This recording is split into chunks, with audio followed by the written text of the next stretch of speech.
Saratoga and Bradford, our caucus administrator, Representative Cheryl Delosier from Cumberland, and our House Republican Policy Committee Chair, David Rowe from Snyder, Union, Mifflin, and Juniata counties. We know that last Tuesday produced election results in Pennsylvania that were somewhat of a mixed bag for the folks you see in front of you. From a statewide level, we saw Republicans win with a message that promoted common sense, talked to the people of Pennsylvania about where they were in their lives.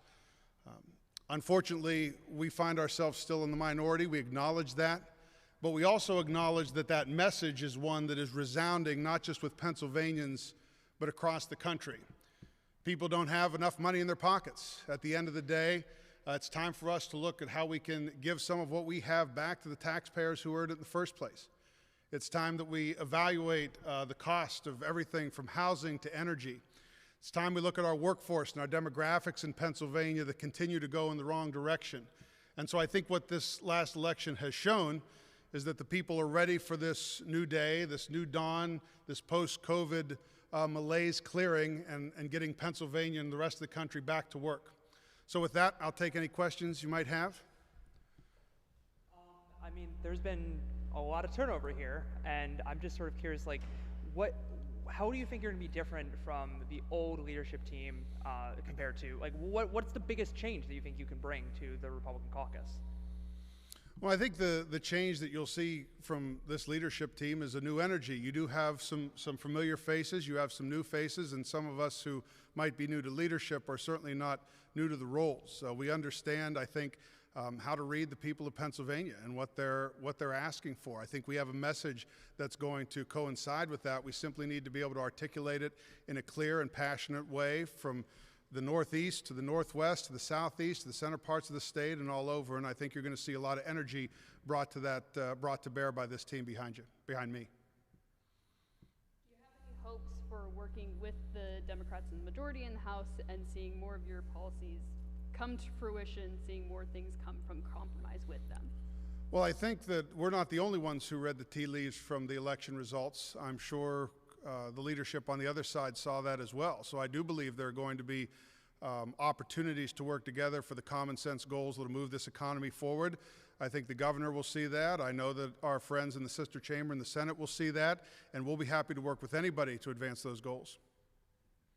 I mean, the House and the Senate are both coming back exactly where things were last session. There's been a handful of turnover. For the most part, this is the same crew of folks legislating, and the last session was historically unproductive in many, at least by bills passed, and we could quibble over what that means, but is there any lessons that you think the whole body can take from what happened last session to have a more productive session coming forward? Yeah, first of all, Steve, I would say that sometimes the less productive a government, sometimes the better off its citizenry.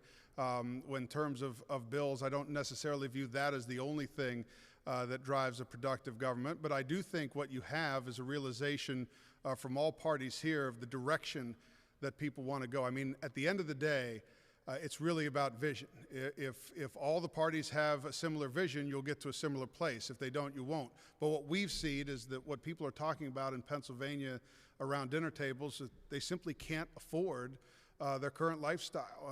I was speaking to an employee at a convenience store in my district the other day, and she said, Jesse, you know, my family's always been middle class and been comfortable, but right now we're literally one bad thing away, one boiler breaking, one car breaking down away from being in real trouble. And that's a message that is around Pennsylvania and the country. And so we're here to fix that and work to move things in the right direction. And again, I think anybody who's willing to work on that will be there. Do you guys have any specific legislative goals that you're going to take into the next 2 years? Like economy in general, but any specific ways you're going to tackle that? Well, those will certainly be discussions over the next few weeks, but I will say that you've seen many of those proposals over the years from this caucus, including unleashing our potential in the energy sector and changing our demographics in terms of kids leaving. Right now in Pennsylvania, one of our biggest growing demographics are retirees.